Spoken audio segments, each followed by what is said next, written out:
Hey guys, welcome back to my YouTube channel. Day 5ಗೆ ಸ್ವಾಗತ ಸುಸ್ವಾಗತ. ಇವತ್ತು ಬೆಳಗ್ಗೆ ಎದ್ದ ತಕ್ಷಣ ಸ್ವಲ್ಪ ಹೇಳಿದ್ನಲ್ಲ, ಬೆಳಗ್ಗೆ ಒಂದು 4:30 ಸಮಥಿಂಗ್ ಎದ್ದಿದ್ದೆ. ಸೊ ಎದ್ದ ತಕ್ಷಣ ಸ್ವಲ್ಪ ನೀರು ಕುಡಿದು ಬಾದಾಮ್ ಸೋಕ್ ಮಾಡಿರೋ ಬಾದಾಮಿ ಕುಡ್ದು ತಿಂದ್ಬಿಟ್ಟು ಅದಾದಮೇಲೆ ಸ್ವಲ್ಪ ಯೋಗ ಮಾಡಿದೆ. ಯೋಗ ಇವತ್ತು ಸೂರ್ಯ ನಮಸ್ಕಾರ ಮಾಡಿದೆ. ಅದು ಕೂಡ ನನಗೆ ಹಾಕ್ತೀನಿ, ಬರ್ತಕ್ಕಂಥ ವೀಡಿಯೋಸಲ್ಲಿ ಅಪ್ಲೋಡ್ ಮಾಡೋಕ್ಕೆ ಟ್ರೈ ಮಾಡ್ತೀನಿ. ಸೊ ದಟ್ ಸ್ವಲ್ಪ ನನಗೆ ಡ್ರೈ ಹಿಡಿಯೋಕ್ಕೆ, ಸೊ ದಟ್ ಅದಕ್ಕೋಸ್ಕರ ನಾನು ಮಾಡೋಕ್ಕಾಗ್ತಿರಲಿಲ್ಲ. ಸೊ ಮುಂದಿನ ದಿನಗಳಲ್ಲಿ ಬರ್ತಕ್ಕಂಥ ವೀಡಿಯೋಸಲ್ಲಿ ನಾನು ಹಾಕೋಕ್ಕೆ ಟ್ರೈ ಮಾಡ್ತೀನಿ. ತಿಂಡಿ ತಿಂದ್ಕೊಂಡೆ, ದೋಸೆ ಮತ್ತು ಸಮಥಿಂಗ್ ಚಟ್ನಿ ಮಾಡಿದರು. ಆ್ಯಂಡ್ ಅದಾದಮೇಲೆ ಆ್ಯಸ್ ಇಟ್ ಈಸ್ ನನ್ನ ಸ್ಟಡೀಸ್ ಏನಿದೆ ಅದೇ ಮಾಡಿದೆ. ಸೊ ಅಲ್ಲೊಂದು ಹಣ್ಣು ತೋರಿಸಿದ್ದೀನಿ, ಅದು ಯಾವ ಹಣ್ಣು ಅಂತ ಲೈಕ್ ಕಮೆಂಟ್ ಮಾಡಿ ಗೊತ್ತಿದ್ದರೆ. ಸೊ ಆ್ಯಸ್ ಇಟ್ ಈಸ್ ನನ್ನ ಸ್ಟಡಿ ಅವರ್ಸ್ ಏನಿದೆ ಅದನ್ನು ಕಂಟಿನ್ಯೂ ಮಾಡ್ಕೊತ ಹೋದೆ. ಆ್ಯಂಡ್ ಏನಪ್ಪ ಅಂದರೆ ಇವತ್ತು ಸ್ವಲ್ಪ ಆದಷ್ಟು ನಾನು ಟ್ಯಾಕ್ಸೇ ಮಾಡ್ಕೊತ ಹೋದೆ. ಸ್ವಲ್ಪ ಟ್ಯಾಕ್ಸ್ ಎಲ್ಲ ಸ್ವಲ್ಪ ಸೈಡಿಗೆ ಲೈಕ್ ಕಂಟಿನ್ಯೂ ಮಾಡೋಣ, ಮುಗಿಸೋಣ ಅಂತ ಹೇಳಿಬಿಟ್ಟು ಒಂದು ಟೈಮ್ ಟೇಬಲ್ ಬರುತ್ತೆ. ಬಟ್ ಟೈಮ್ ಟೇಬಲ್ ಅಂತೂ ಪಕ್ಕಾ ಬರುತ್ತೆ. ಟೈಮ್ ಟೇಬಲು ನಾನು ಹೇಗೆ ಮೇಂಟೈನ್ ಮಾಡ್ತೀನಿ ವಿತ್ 4:32 ಹಿಡಿದು ಹೇಗೆ ಲಾಗೆಲ್ಲ ಅಪ್ಲೋಡ್ ಮಾಡ್ತೀನಿ ಅನ್ನೋದು ನೆಕ್ಸ್ಟ್ ವ್ಲಾಗಲ್ಲಿ ಆಲ್ಮೋಸ್ಟ್ ಹಾಕೋಕ್ಕೆ ಟ್ರೈ ಮಾಡ್ತೀನಿ. ನೋಡುವ, ನೆಕ್ಸ್ಟ್ ವ್ಲಾಗಲ್ಲಿ ಟ್ರೈ ಮಾಡ್ತೇನೆ, ಹಾಕ್ತೇನೆ ಕೂಡ. ಬನ್ನಿ ಕಂಟಿನ್ಯೂ ಆಗಿ ನನ್ನ ವೀಡಿಯೋಸ್ನ ಮಾಡ್ಕೊತ ಹೋದೆ. ಆ್ಯಸ್ ಇಟ್ ಈಸ್ ಹೇಳಿದ್ನಲ್ಲ, ಟ್ಯಾಕ್ಸಲ್ಲಿ ಏನಿಲ್ಲ, ಲೈಕ್ ಡಿಗ್ರಿಯಲ್ಲಿ ಯಾರು ಡಿಗ್ರಿ ಬ್ಯಾಕ್ಗ್ರೌಂಡ್ ಬಂದಿರ್ತೀರೋ ಆಲ್ಮೋಸ್ಟ್ ಅಲ್ಲಿ ನಮ್ಮದು ಒಂದು ಚಾಪ್ಟರ್ ಇದೆ. ಸೊ ದಟ್ ಅದು ಇನ್ಕಮ್ ಫ್ರಮ್ ಸ್ಯಾಲ್ರಿ ಇದೆ ಅಂತ ಹೇಳಿದ್ನಲ್ಲ, ಸೊ ದಟ್ ಅದು ಕೂಡ ಈಸಿ ಇದೆ. ಆದಷ್ಟು ನಮ್ಮ ಬ್ಯಾಕ್ಗ್ರೌಂಡ್ ಅಂದರೆ BCom ಬ್ಯಾಕ್ಗ್ರೌಂಡಿಂದ ಯಾರು ಬಂದಿರ್ತಾರೋ ಅವರಿಗೆ ಅದು ಈಸಿ ಇರುತ್ತೆ, ಅದು ಚಾಪ್ಟರ್ ಆಗಿರ್ಬೋದು. ಆ್ಯಂಡ್ ಅದು ವೇಟೇಜ್ ಚಾಪ್ಟರ್ ಕೂಡ ಪ್ರಾಕ್ಟೀಸ್ ಮಾಡ್ಕೊಳ್ಳೋಣ ಅಂದ್ಕೊಂಡು ಸೊ ಅದರಲ್ಲಿ ಕಂಟಿನ್ಯೂ ಮಾಡ್ತಾ ಇದ್ದೀನಿ ನಾನು. ಅದಾದಮೇಲೆ ಸ್ವಲ್ಪ ಹೇಳ್ತಾ ಹೋಗ್ತೀನಿ, ಯಾವ ಥರ ಸ್ಟಡೀಸ್ ಟಿಪ್ಸ್ ಕೂಡ ನಿಮ್ಗೆ ಹೇಳ್ತೀನಿ, ಯಾವ ಥರ ಮಾಡಬೇಕು ಅಂತ ಹೇಳ್ಬಿಟ್ಟು. ಆ್ಯಂಡ್ ಒನ್ ಮೋರ್ ಥಿಂಗ್, ನೀವು ಯಾವುದೇ ಕ್ಲಾಸಸ್ನು ಕೇಳಿದ್ರು ಕೂಡ ಕೊಂತಿರಲ್ಲ, ನೋಟ್ಸ್ ಪಕ್ಕದಲ್ಲೇ ಸ್ವಲ್ಪ ಒಂದು ಪೆನ್ಸಿಲ್ ತೊಗೊಂಡ್ಬಿಟ್ಟು ಅದನ್ನು ಏನು ಹೇಳ್ತಾರೆ, ನಿಮ್ಗೇನು ಅರ್ಥ ಆಯಿತು ಅನ್ನೋದು ಕೂಡ ಬರೀರಿ. And end of the day, one day ಆದಮೇಲೆ ಲೈಕ್ ಇವತ್ತೇನಿರುತ್ತೋ ಅದನ್ನು ಮುಗಿಸ್ಕೊಳ್ಳಿ. ಆ್ಯಂಡ್ ಮುಗಿಸ್ಕೊಂಡು ಆ ಚಾಪ್ಟರ್ ಬಗ್ಗೆ, ಆ ಟಾಪಿಕ್ ಬಗ್ಗೆ ಏನು ಹೇಳಿರ್ತಾರೋ ಅದ್ರ ಬಗ್ಗೆ ನೀವು ಶಾರ್ಟ್ ನೋಟ್ಸ ಮಾಡ್ಕೊಳ್ಳಿ. ಆ್ಯಂಡ್ ಅದ್ರ ಬಗ್ಗೆ ನೀವು ಎಷ್ಟು ಗೊತ್ತು, ಎಷ್ಟು ನೆನಪಿಟ್ಕೊಂಡಿರ ಅನ್ನೋದು ಕೂಡ ನೀವು ಬರೆದು ತೆಗೀರಿ. ಸೊ ದಟ್ ಇದರಿಂದನೂ ಕೂಡ ನಿಮಗೆ ನೆನಪಿನ ಪವರ್ನು ತುಂಬ ಇದು ಆಗುತ್ತೆ. ಆ್ಯಂಡ್ ಇದರಲ್ಲಿ ಎಸ್ಪೆಷಲಿ ನಮ್ಮ ಪ್ರಾಕ್ಟಿಕಲ್ ಸಬ್ಜೆಕ್ಟ್ಸಲ್ಲಿ ಯಾವ ಥರ ಅಂದರೆ ಲೈಕ್ ನಮ್ಮ ಪ್ರಾಕ್ಟೀಸ್ ಎಷ್ಟು ಮಾಡ್ತೀವಿ ಅದ್ರ ಮೇಲೆ ನಮ್ಮ ಬಾಯ್ಹಾಟ ಮಾಡಬೇಕು ಅನ್ನೋದೇನು ಇಲ್ಲ. ಸೊ ದಟ್ ನೀವು ಅದನ್ನು ಸ್ವಲ್ಪ ಆದಷ್ಟು ಪ್ರಾಕ್ಟೀಸ್ ಮಾಡ್ಕೊಂಡು 10, 12, 20 ನಿಮ್ಗೆ ಎಷ್ಟು ಮನಸ್ಸು ಬರುತ್ತೋ ಇಂಟ್ರೆಸ್ಟ್ ಬರ್ತಾ ಹೋಗುತ್ತೆ. ನಿಮ್ಗೆ ಅರ್ಥ ಆದಂಗೆ, ಅಂಡರ್ಸ್ಟ್ಯಾಂಡ್ ಮಾಡ್ಕೊಂಡಂಗೆ ಇಂಟ್ರೆಸ್ಟ್ ಬರ್ತಾ ಹೋಗುತ್ತೆ ಪ್ರಾಬ್ಲಮ್ ಮಾಡೋದ್ರಲ್ಲಿ. ಸೊ ದಟ್ ಅದೇ ಥರ ನೀವು ಮಾಡ್ಕೊತ ಹೋಗಿ, ಪ್ರಾಬ್ಲಮ್ಸನ್ನು ಸಾಲ್ವ್ ಮಾಡ್ಕೊತ ಆನ್ಸರ್ನ ಬರಲಿಲ್ಲ ಅಂದರೂ ಕೂಡ ಟ್ರೈ ಮಾಡಿ, ಆನ್ಸರ್ ಬಂದೇ ಬರುತ್ತೆ ಒಂದಿಲ್ಲ ಒಂದು ಪಾಯಿಂಟ್ ಆಫ್ ಇಂದ. ನಾನು ಇವಾಗೂ ಮಾಡೋ ಟೈಮ್ನಲ್ಲಿ ಕೂಡ ನನಗೆ ಸ್ವಲ್ಪ ಒಂದು ಪ್ರಾಬ್ಲಮ್ ಕನ್ಫ್ಯೂಸ್ ಆಗಿತ್ತು. ಸೊ ದಟ್ ಅಲ್ಲಿಗೆ ಬಿಟ್ಟು ನನ್ನ ತಲೆ ಹಿಂಗೆ ಟರ್ನ್ ಆಗಿತ್ತು. ಸೊ ಇವಾಗ ಡಿಸ್ಕಷನ್ ಮಾಡೋಕ್ಕೂ ನಮ್ಮ ಹತ್ರ ಯಾರು ಫ್ರೆಂಡ್ಸ್ ಇಲ್ಲ. ಸೊ ದಟ್ ಫ್ರೆಂಡು ಕಾಲ್ ಮಾಡಿದ್ರು ಅವರು ಕೂಡ ಬ್ಯುಸಿ ಆಗಿರ್ತಾರೆ. ಸೊ ಅವ್ರು ಬೇರೆ ಟಾಪಿಕ್ ಹೋಗಿರ್ಬೋದಿಲ್ಲ, ಅವ್ರು ಆ ಟಾಪಿಕ್ ಬಂದಿರಲೇ ಇರ್ಬೋದು. ಸೊ ದಟ್ ನಿಮ್ಮ ಫ್ರೆಂಡಿಗೆ ಗೊತ್ತಿದ್ರೆ ಓಕೆ, ಗೊತ್ತಿರಲಿಲ್ಲ ಅಂದರೆ ಸೆಲ್ಫ್ ಸ್ಟಡಿ ಮಾಡೋರು, ನಂತರ ಒಬ್ಬರೇ ಇದೆ ಸ್ಟಡಿ ಮಾಡೋರು, ಸೆಲ್ಫಾಗಿ ಸ್ಟಡಿ ಮಾಡೋರು ಇದ್ದರೆ, ಸೊ ದಟ್ ಅವ್ರು ಏನು ಮಾಡ್ತೀರಾ, ನಾರ್ಮಲಿ ಅದನ್ನೇ ಸ್ವಲ್ಪ ಅಂದರೆ ಲೈಕ್ ನೋಡಿ ಕೆಲವೊಂದು ವೀಡಿಯೋಸನ್ನು ಸರ್ಚ್ ಮಾಡ್ಕೊಳ್ಳಿ. ಇಲ್ಲಾಂದರೆ ಆ ಟಾಪಿಕ್ ಬಗ್ಗೆ ಬೇರೆ ವೀಡಿಯೋಸ್ ಇರುತ್ತೆ, ಅದನ್ನು ಸರ್ಚ್ ಮಾಡ್ಕೊಂಬಿಟ್ಟು ಆ ಸೊಲ್ಯೂಷನ್ನ ಕಂಡುಹಿಡ್ಕೊಳ್ಳಿ ಅಂತ ಹೇಳ್ತಾಯಿದ್ದೀನಿ. ಆ್ಯಂಡ್ ಸಾಲ್ಟ್ ಔಟ್ ಮಾಡ್ಕೊಳ್ಳಿ ಅದನ್ನು. ಆ್ಯಂಡ್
ಫೋಲ್ಡ್ ಮಾಡ್ತಾ ಇದ್ದೀನಿ. ಅದಾದಮೇಲೆ ಸ್ವಲ್ಪ ಬಟ್ಟೆಯಲ್ಲಿ ವಾಷಿಂಗ್ ಮಿಷಿನ್ ಹಾಕೋ ಪಿ ಜಿಯಲ್ಲಿ ಸ್ಟೇ ಮಾಡೋರಿಗೆ ಈ ಪ್ರಾಬ್ಲಮ್ ಗೊತ್ತಿರುತ್ತೆ.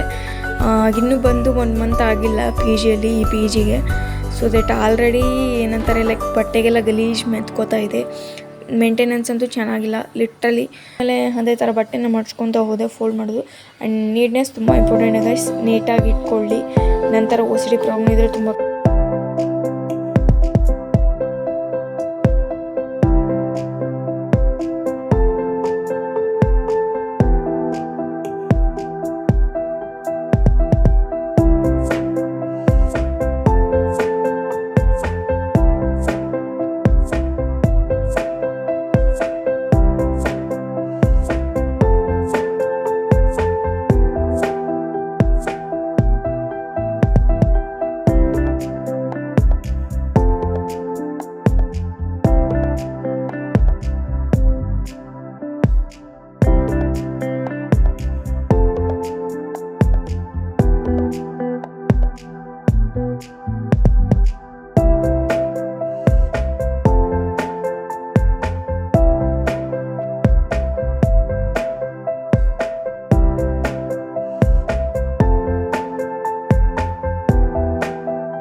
ಅದಾದಮೇಲೆ ನೇಲ್ ಕಟ್ ಮಾಡ್ಕೊಂಡೆ. ನಂಗೆ ನೇಲ್ ಅಂದರೆ ಇಷ್ಟ ಇಲ್ಲ. ಆ್ಯಂಡ್ ನೇಲ್ ಕಲರ್ಸ್ ಎಲ್ಲ ಹಾಕ್ತಾರಲ್ವ ಅದು ಕೂಡ ನಂಗೆ ಇಷ್ಟ ಇಲ್ಲ.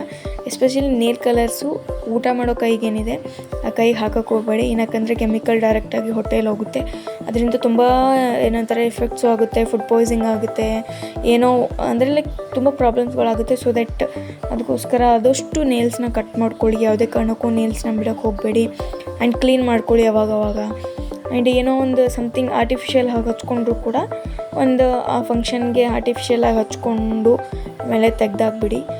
ಏನೋ ಗೊತ್ತು ಗರ್ಲ್ಸಿಗೆ ಅಟ್ಯಾಚ್ಮೆಂಟ್ಸ್ ಹೇಗಿರುತ್ತೆ ಅಂತ, ಬಟ್ ನನಗೆ ಅದರಲ್ಲೆಲ್ಲ ಇಂಟ್ರೆಸ್ಟ್ ಇಲ್ಲ. ನೇಲ್ ಪಾಲಿಶು ಕೂಡ ನಂಗೆ ಇಂಟ್ರೆಸ್ಟ್ ಇಲ್ಲ, ಬಟ್ ಮನೆ ಏನೋ ಸಿಕ್ತು ಅಂತ ಹಚ್ಕೊಂಡೆ ಅಂತ ಹೇಳಿದ್ನಲ್ವ, ಸೊ ದ್ಯಾಟ್ ಅದೇ ಥರ. ಸೊ ಹಾಗೆ ನೀವು ಕೂಡ ಯಾವುದೇ ಕಾರಣಕ್ಕೂ ಊಟ ಮಾಡೋಕೆ ಆಗಿರ್ಬೋದು, ಎಸ್ಪೆಷಲಿ ಮಕ್ಕಳಿಗೆ ಹಾಕೋಕ್ಕೆ ಹೋಗಬೇಡಿ. ಒಂದು ಮಿನಿಮಮ್ 2-3 6 ಇಯರ್ಸ್ ಆಗೋ ಗಂಟ ಹಾಕೋಕ್ಕೆ ಹೋಗಬೇಡಿ. ಏನಕ್ಕಂದರೆ ಸಿಕ್ಕದೆಲ್ಲ ಬಾಯಲ್ಲಿ ಇಟ್ಕೊತವೆ, ಅವಕ್ಕೆ ಹೇಳಿದ ಅರ್ಥ ಆಗಲ್ಲ. ಸೊ ಅದಕ್ಕೋಸ್ಕರ ನೇಲ್ ಪೇಂಟ್ ಆಗಿರ್ಬೋದು, ಲಿಪ್ಸ್ಟಿಕ್ ಆಗಿರ್ಬೋದು, ಆರ್ಟಿಫಿಷಿಯಲ್ಸ್ ಏನೇನು ಅಪ್ಲೈ ಮಾಡ್ಕೊತೀರ, ಯಾವುದೇ ಮಕ್ಳಿಗೆ ಗಂಡು ಆಗಿರ್ಬೋದು ಹೆಣ್ಣು ಆಗಿರ್ಬೋದು, ಯಾವುದಕ್ಕೂ ಕೂಡ ಯಾವ ಮಕ್ಳಿಗೆ ಕೂಡ ಅಪ್ಲೈ ಮಾಡೋಕ್ಕೆ ಹೋಗಬೇಡಿ. ಆ್ಯಂಡ್ ಹೆಲ್ತಿ ಫುಡ್ನ ಕನ್ಸ್ಯೂಮ್ ಮಾಡಿ.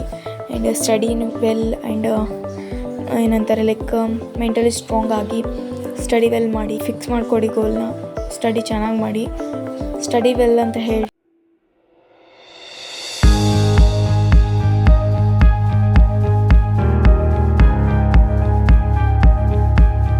ಮೆಂಟಲಿ ಸ್ಟ್ರಾಂಗ್ ಆಗಿರಿ ಅಂತ ಹೇಳ್ತಾ ಇದ್ದೀನಿ. ಮೆಂಟಲಿ ಸ್ಟ್ರಾಂಗ್ ಆಗಿರೋದು ತುಂಬ ಇಂಪಾರ್ಟೆಂಟ್ ಗೈಸ್, ಲಿಟ್ರಲಿ. ಸೊ ಇವತ್ತಿನ ವೀಡಿಯೋ ಇಷ್ಟೇ ಆಗಿತ್ತು. Thank you so much for watching. ಇದೇ ಥರ ವೀಡಿಯೋಸ್ಗಾಗಿ ಲೈಕ್ ಮಾಡಿ, ಶೇರ್ ಮಾಡಿ, ಕಮೆಂಟ್ ಮಾಡಿ, ಸಬ್ಸ್ಕ್ರೈಬ್ ಮಾಡೋದನ್ನು ಮರಿಬೇಡಿ ಗೈಸ್.